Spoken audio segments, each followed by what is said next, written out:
How to reset Facebook watch page easily and fast in less than 1 minute. Hello guys, in today's tutorial I'm gonna show you how to fix and reset your watch page.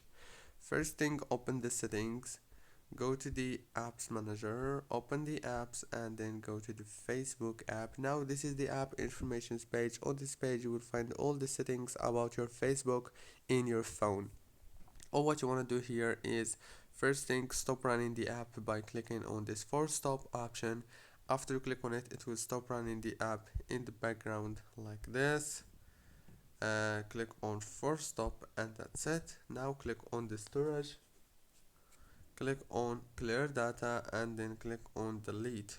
After that, go back again, and one last thing you want to do now is click on the power usage details and then disable the power consumption alert and wait a few seconds and enable it again.